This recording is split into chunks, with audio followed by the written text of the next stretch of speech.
ফ্রাইডেতে মায়ের হাতের এই বিরিয়ানি না হলে দুপুর যেন জমতেই চায় না। চলো বন্ধুরা, আজকে তোমাদের সাথে আমি আমার মায়ের হাতের এই বিরিয়ানি রেসিপিটি শেয়ার করতে যাচ্ছি। দাঁড়াও কোথায় যাচ্ছ? প্রথমে তো চ্যানেলটি সাবস্ক্রাইব করে দাও। তোমরা সাবস্ক্রাইব করলে তো আমার ভিডিও করতে অনেক বেশি ভালো লাগে। চলো তাহলে শুরু করা যাক। এখানে গাজর আর আলু ভালোভাবে ধুয়ে নিয়েছি, আর এখানে চাল নিয়েছি, এক পটের মতো পেঁয়াজ কুচি করে কেটে নিয়েছি। প্রথমে এই গাজর, আলু আর মটরশুঁটিগুলোকে ভেজে নিয়েছে। ভেজে নেওয়ার পর কেটে রাখা পেঁয়াজগুলোকে ভালোভাবে বেরেস্তা করে নিয়েছে। বেরেস্তা হচ্ছে বিরিয়ানির মেন ইনগ্রিডিয়েন্টস। বেরেস্তা ছাড়া বিরিয়ানি যেন অসম্পূর্ণ। তারপর মাংসগুলোকে ছোট ছোট টুকরো করে কেটে সামান্য হলুদ আর লবণ দিয়ে ভাজি করে নিল মা। এরপর দেখুন ভাজার পর মাংসগুলো দেখতে অসাধারণ লাগছে। একটি ফ্রাই প্যানে পেঁয়াজগুলোকে ভেজে নিয়ে যখন বাদামি কালার হয়ে যাবে তখন তার মধ্যে মা দিয়ে দিল আদা বাটা, সাথে দিয়ে দিল রসুন বাটা। আদা বাটা রসুন বাটাটা যে যার পরিমাণ মতো করে দিয়ে দিবেন। পরিমাণ মতো আদা বাটা রসুন বাটা দিয়ে এখন পেঁয়াজের সাথে মা ভালোভাবে মিশিয়ে নিল। মেশানোর পর এখন এর মধ্যে দিয়ে দিয়েছে সয়া সস। সয়া সস এখানে দিয়েছে প্রায় 1 চামচের মতো। আপনারা আপনাদের পরিমাণ মতো দিয়ে দিবেন। সয়া সস দিয়ে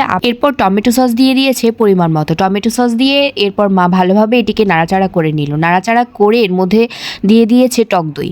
টক দইটিও আপনারা আপনাদের পরিমাণ মতো দিয়ে দিবেন। আমরা আমাদের পরিমাণ মতো দিয়ে দিয়েছি। এরপর হচ্ছে ভালোভাবে নাড়াচাড়া করে নিয়েছি। এই পর্যায়ে এখন দিয়ে দিব হচ্ছে বিরিয়ানির মশলা। বিরিয়ানির মশলাটি আমরা 1 প্যাকেটের হাফ ইউজ করেছি। কেউ কেউ পুরোটা ইউজ করে, কিন্তু আমরা অল্প ইউজ করি, হাফ ইউজ করেছি। এখন বিরিয়ানির মশলাটা দিয়ে কিছুক্ষণ নেড়ে চেড়ে নিব। নেড়ে চেড়ে নেওয়ার পর এখন এর মধ্যে দিয়ে দিচ্ছে মশলার গুঁড়ো, যেটি হচ্ছে হোমমেড তৈরি করা। ওই হোমমেড তৈরি করা মশলার গুঁড়োটা দিয়ে দিয়েছি। তারপর হচ্ছে আবার নেড়ে চেড়ে এর মধ্যে দিয়ে দিচ্ছে মা 1 চামচের হাফ পরিমাণ হলুদের গুঁড়া ইউজ করেছে। হলুদের গুঁড়াটি অপশনাল, এটা আপনারা চাইলে ইউজ নাও করতে পারেন, কিন্তু আমরা দিয়েছি কালারের জন্য। তারপর এখানে দিয়ে দিয়েছে মা ঘি দিয়ে কিছুক্ষণ নেড়ে চেড়ে এর মধ্যে মা ভেজে রাখা মাংসগুলোকে দিয়ে দিয়েছে। ভেজে রাখা মাংসগুলোকে দিয়ে মশলাগুলোর সাথে ভালোভাবে মিশিয়ে নিয়েছে। মশলা কষানোর জন্য মা এতে পরিমাণ মতো পানি দিয়ে দিয়েছে। পরিমাণ মতো পানি দেওয়ার পর যখন পানিটি শুকিয়ে আসবে তখন এর মধ্যে আলু, গাজর, মটরশুঁটি যে ভেজে রেখেছিল তা অ্যাড করে দিয়েছে। এখন ভালোভাবে মশলাগুলো মিশিয়ে নিচ্ছে। মিশিয়ে নেওয়ার পর মায়ের মধ্যে ধুয়ে রাখা চালগুলো দিয়ে দিয়েছে। মেশানো মশলাগুলোর সাথে মা চালগুলোকে ভালোভাবে মিশিয়ে নিল। মেশানোর পর মা এই চালগুলোকে অনেকক্ষণ ধরে ভাজলো। চাল যত বেশি ভাজা হয় বিরিয়ানি নাকি তত বেশি ঝুরঝুরা হয়, তার জন্য মা ভেজে নিল। ভেজে নেওয়ার পর পরিমাণ মতো 3 কাপের মতো পানি দিয়ে দিয়েছে মা। আমাদের চাল অনুযায়ী মা পানি দিয়েছিল, আপনারা আপনাদের পরিমাণ অনুযায়ী পানি দিয়ে দিবেন।